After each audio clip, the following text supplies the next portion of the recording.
शिवसेना उद्धव बाळासाहेब ठाकरे पक्षाच्या उपनेत्या सुषमाताई अंधारेसोबत आहेत. ताई, मुंबईमध्ये काँग्रेसने स्वबळावर लढण्याचा नारा दिलाय, काय कसं बघता याच्याकडे? नाही, काँग्रेसने नारा दिलाय असं म्हणता येणार नाही. लक्षात घ्या, भाई जगतापांनी जे काही म्हटलं त्याच्या संबंधाने ज्या माध्यमांमध्ये बातम्या चालू आहेत, खरं तर भाई जगताप हे अत्यंत काँग्रेसचे जबाबदार पदाधिकारी आहेत. अनेक वर्ष ते महाराष्ट्र विधिमंडळामध्ये त्यांनी काम केलं. काँग्रेसचे प्रवक्ते म्हणून अत्यंत महत्त्वाची जबाबदारी त्यांनी पार पाडलेली आहे आणि निश्चितपणे त्यांना त्यांच्या पक्षाच्या संबंधाने बोलण्याचा अधिकार आहे. मात्र जेव्हा पक्षाच्या नेतृत्व पातळीची काही चर्चा असतात, विशेषतः युती किंवा आघाडीच्या संदर्भाने जेव्हा चर्चा येते, तेव्हा अशी चर्चा ही मला वाटतं पक्षप्रमुखांच्या पातळीची चर्चा आहे.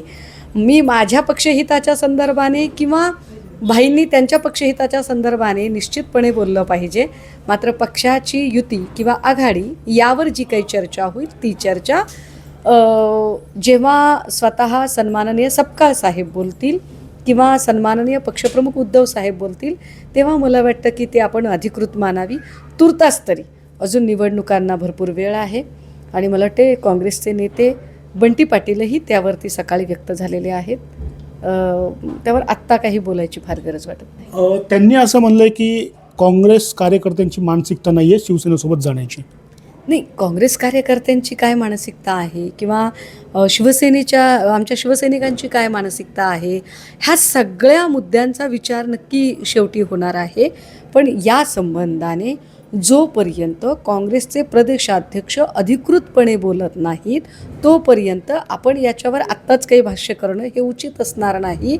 मला वाटते की आत्ता विशेष म्हणजे आपणही हा प्रश्न विचारताय तेव्हा मला त्याला जोडून दुसरा प्रश्न निर्माण होतो की खरं तर भाजपमध्ये आत्ता ज्या पद्धतीने अंतर्गत यादवी माजलेली आहे, सोलापूरमध्ये जे काही चाललं आहे आणि भाजपच्या स्वपक्षातली लोक त्यांच्या विरोधात अक्षरशः मोर्चे काढतायत, धरणी आंदोलन करत आहेत, तर यावरच्या बातम्या काही फार दिसत नाही आहेत. मला वाटतं हे जास्त महत्त्वाचं आहे.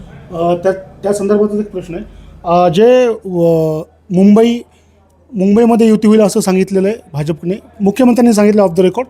पण पुणे, ठाणे आणि पिंपरी चिंचवडमध्ये स्वबळावर लढण्याचा नारा त्यांनी दिला आहे. म्हणजे भाजपा कशा पद्धतीने मित्रपक्षाला वापरून घेते याचं हे फार चांगलं उदाहरण आहे.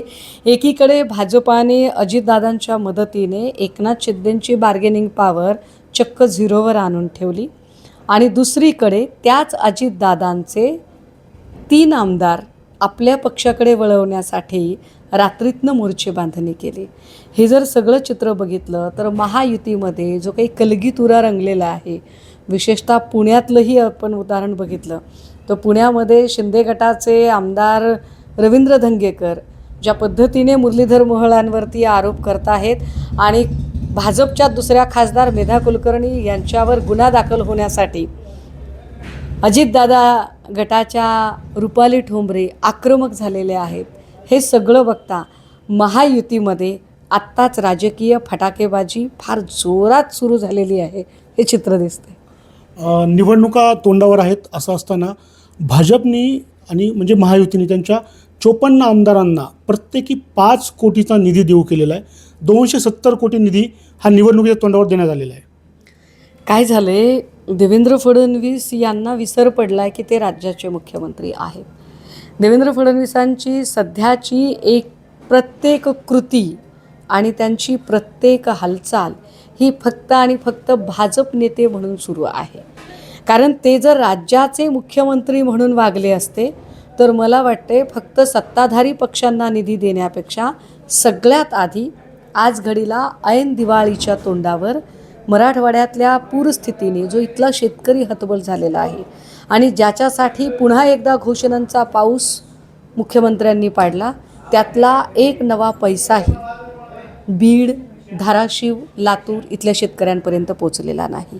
सो या शेतकऱ्यांची दिवाळी कशी जाईल आणि यांना मदत कशी पोचेल यावर मला वाटतं मुख्यमंत्र्यांनी मांडणी करणं अपेक्षित होतं.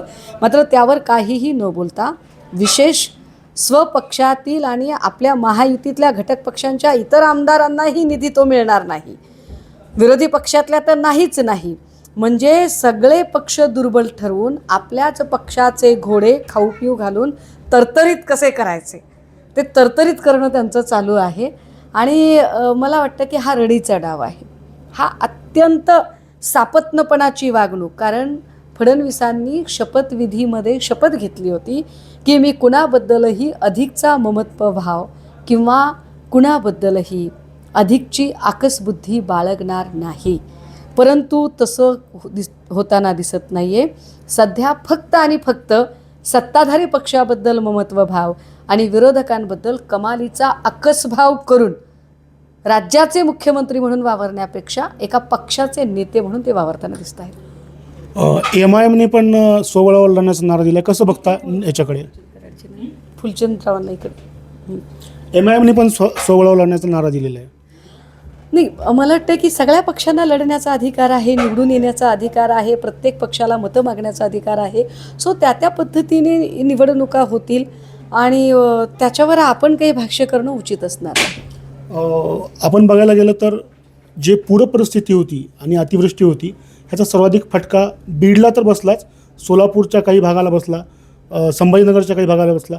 त्याची मदत जी आहे ती अद्यापही शेतकऱ्यांपर्यंत पोचलेली नाही आहे. मगाशीच म्हटलं ना याचं उत्तर सांगताना की काय पद्धतीने सध्या मुख्यमंत्री वागत आहेत. मुख्यमंत्र्यांची प्रायोरिटी, त्यांच्या कामाचा जो प्राधान्यक्रम आहे तो प्राधान्यक्रम मराठवाड्यातल्या पूरग्रस्त शेतकऱ्यांच्यासाठी मदत पोचवणे हा असायला पाहिजे. पण तसं न होता मुख्यमंत्र्यांचा प्राधान्यक्रम हा फक्त आणि फक्त सत्ताधारी पक्षांच्या आमदारांना गललठ्ठ करणं, त्यांना निधी पोचवणं आणि त्यांना अधिकाधिक तरतरीत करणं अशा पद्धतीने जे चाललेलं आहे ही सापत्नपणाची वागणूक आहे. त्यामुळे मुख्यमंत्री हे राज्याचे मुख्यमंत्री न राहता ते फक्त आणि फक्त भाजपाचे नेते झालेले आहेत.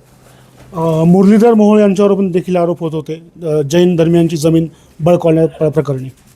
मुरलीधर मोहोळांच्या संबंधाने आमची स्पष्ट भूमिका आहे की फार क्लीन गव्हर्नमेंटची भाषा जे पंतप्रधान मोदीजी करतात, आम्हाला आता त्यांना प्रश्न विचारायचा आहे की जैन धर्मीयांची जागा आपला बिल्डर मित्र विशाल गोखलेच्या घशात घालण्याचा प्रयत्न मुरलीधर मोहोळांनी केला.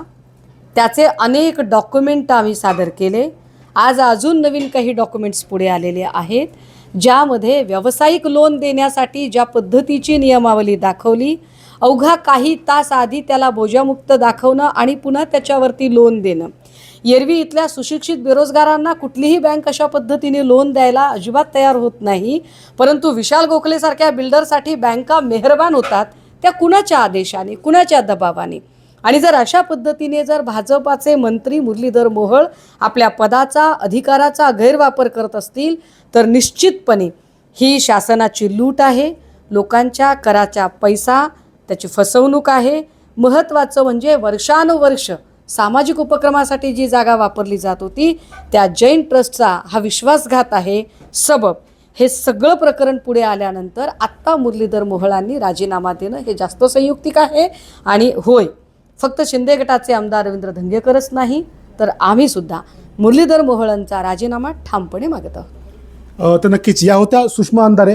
आपण बघायला गेलं तर जे आता वक्तव्य काही वेळापूर्वीच भाई जगतापांनी केलं होतं आणि त्यानंतर ज्या प्रतिक्रिया उमटायला लागल्या होत्या त्याबाबत त्यांनी जोपर्यंत पक्षाचे वरिष्ठ पदाधिकारी यावर निर्णय घेतील असं त्यांनी सांगितलेलं आहे. स्वानंद पाटील, ABP माझा, परळी, बीड. ABP माझा, उघडा डोळे बघा नीट.